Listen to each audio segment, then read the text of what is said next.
Terkuak kisah Dorce Gamalama ganti kelamin 20 tahun lalu, dokter ingatkan, bisa jadi penderitaan imbas minta dimakamkan sebagai wanita. Masa lalu Dorce Gamalama ganti kelamin 20 tahun lalu kembali terungkit. Bahkan pengakuan dokter yang membantu operasi ganti kelamin Dorce Gamalama kala itu ikut terungkap. Dalam sebuah wawancara 20 tahun lalu, dokter tersebut sempat mengingatkan bahaya ganti kelamin kepada Dorce Gamalama. Namun masukan sang dokter rupanya tak membuat Dorce Gamalama mundur. Artis bernama asli Deddy Yuliardi Ashadi ini tetap nekat mengganti kelamin dan menjadi perempuan hingga saat ini. Dan seperti inilah kisah awal mula Dorce Gamalama mengganti kelaminnya hingga pengakuan sang dokter. Dorce Gamalama pernah menceritakan keputusannya ini dia ambil setelah sempat mengalami kegundahan hati. Ia bahkan mengungkap sosok dokter yang dipercayakannya untuk merubah kelaminnya. Sosok dokter Prof. Dr. Johansyah Marzuki dipilih Dorce Gamalama untuk melakukan operasi pergantian kelamin. Hatiku terketuk ingin coba-coba mengganti kelamin. Terus aku konsultasi dengan Dr. Johansyah Marzuki, kata Dorce Gamalama dalam acara yang dibawakan oleh Dewi Hughes tersebut.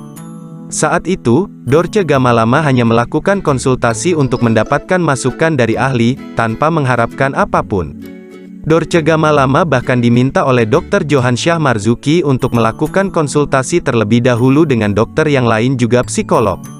Ia juga harus menjalani tes HIV/AIDS terlebih dahulu, untuk mengetahui kondisi kesehatannya. Setelah beberapa bulan hasilnya keluar, Dorce Gamalama pun kembali bertemu dengan Dr. Johansyah Marzuki. Di acara yang sama, Dr. Johansyah Marzuki memaparkan bahwa operasi perubahan kelamin seperti yang dijalani oleh Dorce Gamalama memiliki prosesnya tersendiri. Jadi aturannya adalah, harus melalui suatu tim. Oleh karena itu, seperti yang dikatakan tadi, tidak bisa langsung saja saya lakukan operasi, kata Dr. Johansyah Marzuki. Tapi harus dimasukkan ke dalam tim. Dan tim itu terdiri dari ahli bedah plastik, saya sendiri, kemudian ada ahli jiwa yang penting. Ada dua macam, yaitu psikiatri dan psikolog, sambungnya. Selain itu, untuk menjalani operasi pergantian kelamin juga diperlukan melakukan konsultasi dengan dokter kandungan, dokter penyakit dalam, hingga dokter penyakit genetika.